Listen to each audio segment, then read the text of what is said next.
Welcome to Etsy Shop Reviews. This is episode number 90, closing in on 100. We're going to review another viewer submitted Etsy shop, see what they're doing well, see what they may be able to improve upon, hopefully all get better together and increase our sales during the best time of year to be a POD seller. So let's get right to it. All right, the shop we're looking at today is Stylify Ltd. Star seller, 29 sales. I like that your banner matches your profile picture. You got that cool, I always want to call it like a grape gradient, but it's a purple gradient. It matches the star seller. I like that. Let's see how you're using your announcement space. You got some emojis that helps grab people's attention. Ways to save. Leave a review, get 60% off. Follow the shop, 45% off, and double the savings. Refer a friend before purchasing. You both get 50% off. I like that. I don't know how you actually like kind of reward the person with 45% off for hitting the follow button, but that's cool. I like the idea either way. Right away, I like that you're using your sections over here. You've got a lot of different sections, but I mean, hey, it works, right? It looks good. Some of them don't have that many products in them, like coffee only has one, so maybe, add a couple more there. If it warrants having its own section, it should have more than one product. I'm just being nitpicky there. I'd like your mockups though. A lot of these are some like high performing mockups that we see when we study the best sellers, and it's always a good idea, or at least not a bad idea, to look at what works and say noted, right? and learn from it and implement it. Okay. For instance, the rolled sleeve flat mock-up Gildan 18,000. We know those have been crushing lately, so it's nice to see you implementing them as well. And then even the niche with like the dogs and everything, we've seen those do well in some bestsellers, not necessarily in the Christmas context, but in previous ones like the cat Halloween shirt, etc. One thing I noticed is like when it comes to color contrast, not trying to be nitpicky about the designs because this may be intentional, but like I love this color contrast. Okay, I mean, this is kind of the style that I use to sell shirts on Amazon all day, every day. I don't know that it necessarily translates into the Etsy vibe. Like I think this other one right here is more Etsy vibe if I had to choose. But what I was gonna say is that the color contrast really lets this design pop, right? And the thumbnail does a great job of showing that, oh, it's a bird watching design on a black t-shirt. So the customer knows immediately what they're buying. This design, it's not a bad design, but it's a little bit like faded, muted. It all blends together really well. Not necessarily a bad thing, but when you're in such a hyper competitive niche, like your design literally says Merry Christmas, I typically would steer clear of that style design and just get into like more sub-niched designs and cross-niched designs, just personally. But you're obviously going to be,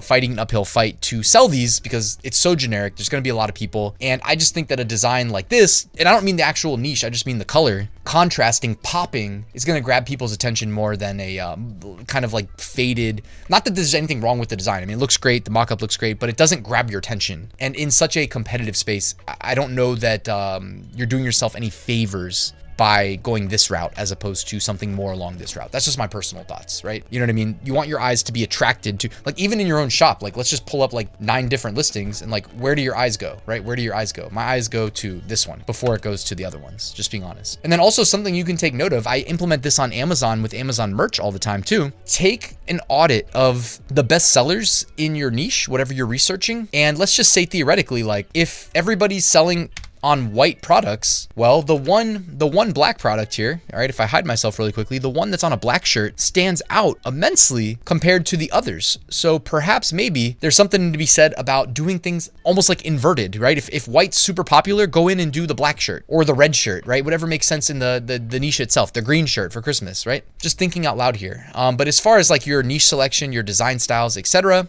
it looks like you're doing a lot of the ones that we know sell in terms of like studying bestsellers, whether there's a million tools you could go to look at, but I'm assuming you're using one of them and you have validated these niches and these design styles, right?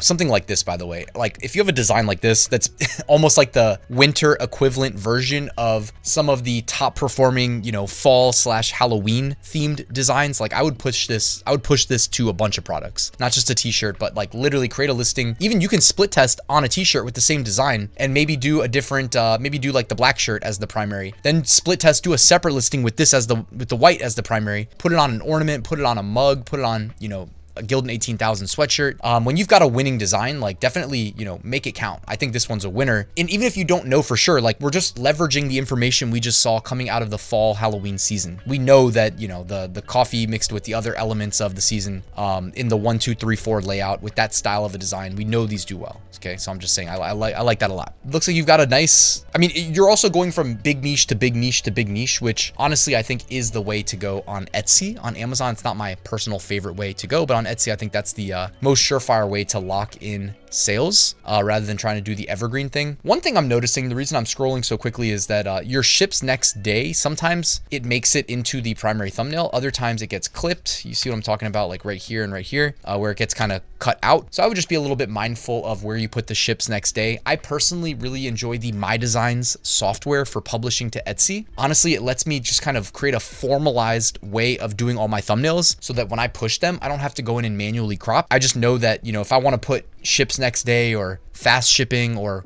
more colors available, whatever it is, like I know that it's going to be in the primary thumbnail without me having to go in and make adjustments. So that's something you can consider, whether you use MyDesigns or not, just creating a formalized way of doing it. You know what I mean? Like a standardized resolution of your thumbnails and a standardized placement of your ships next day. Also ships next day.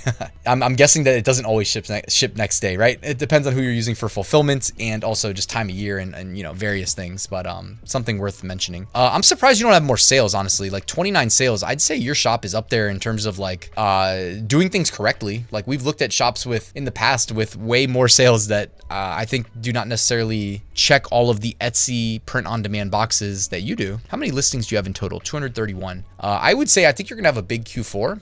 I would also just expand into the interest-based. All right, I've seen this dog design here. This is kind of what I was talking about before when I was saying that you got the dog version for Christmas now.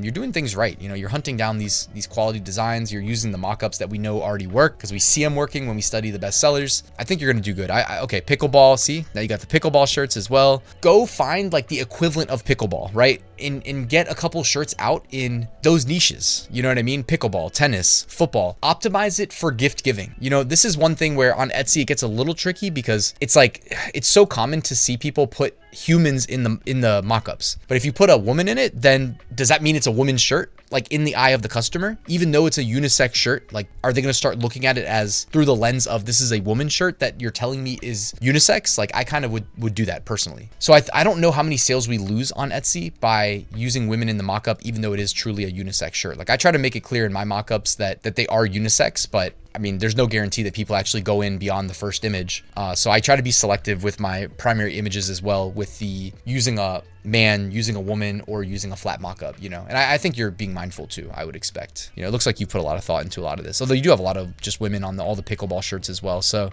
just be mindful of that. You know, it's okay to use the flat mock-ups as well if it's a truly neutral niche. Yeah, I mean, everything you're doing looks pretty good. Some better than others. Looks like you're primarily focused on the sweatshirts and the t-shirts. I mean, honestly, that's how I go about things as well. Color schemes look good too. A lot of the like retro sort of color schemes. Some different styles too, with like this behind me here with like the small text in the middle of the shirt. I mean, I get it. You're trying different things, trying to see what sticks. I would say based on your 29 sales, maybe double down, triple down on what's worked for you thus far. If you're willing to go here, by the way, these two types of designs, if you're willing to go here, like I would steer clear, but if you're willing to go there, then you honestly can make a bunch of sales by sticking in, I call this the gray area, even though this one's not so gray. It's kind of obvious, but if you're willing to go here, I would just spend more time there because that's going to be the easiest place to make sales. You know what I mean? Same with this. Like I would steer clear, but if you're willing to go there, that's going to be one of the easiest places to make sales. Looks like your list prices are competitive. So I think you're set up for success. I mean, what more is there really to say? If you're doing everything in a, express delivery. So are you just offering the Printify express delivery? I don't think that means much to most people. So I like how you started doing it recently. It looks like this is probably an older one. And the way that you were doing it on the previous page, why won't it let me go back? The way that you're doing on this first page here with the ships next day, as long as that's visible in the primary thumbnail when it's displayed in search, I think you're good to go. So I would just kind of normalize the placement here and try to like not have to go in and manually crop all of your products when you push them. But so far so good. I think you're doing a great job. Honestly, a little surprised to see you only have 29 sales. Perhaps maybe you need to like enable Etsy ads. And if you want to be selective about where you enable them, kind of like what I was saying, those gray area niches that I don't think are worth selling in, but if you are going to offer them on your shop, that's where you could at least like start to selectively enable ads. Okay. I think that will do you some good personally. Those are like, you know, again, it's the low-hanging fruit. Let's just call it what it is, low-hanging fruit. Anyways, guys, I hope you enjoyed this Etsy shop review. Let me know your thoughts in the comments below. Why don't they have more sales? Maybe they're just a new shop. That's also possible. But do me a favor, drop a like on this video if you appreciated it. Please subscribe, and I will see you tomorrow with a new top 5 niches of the week video.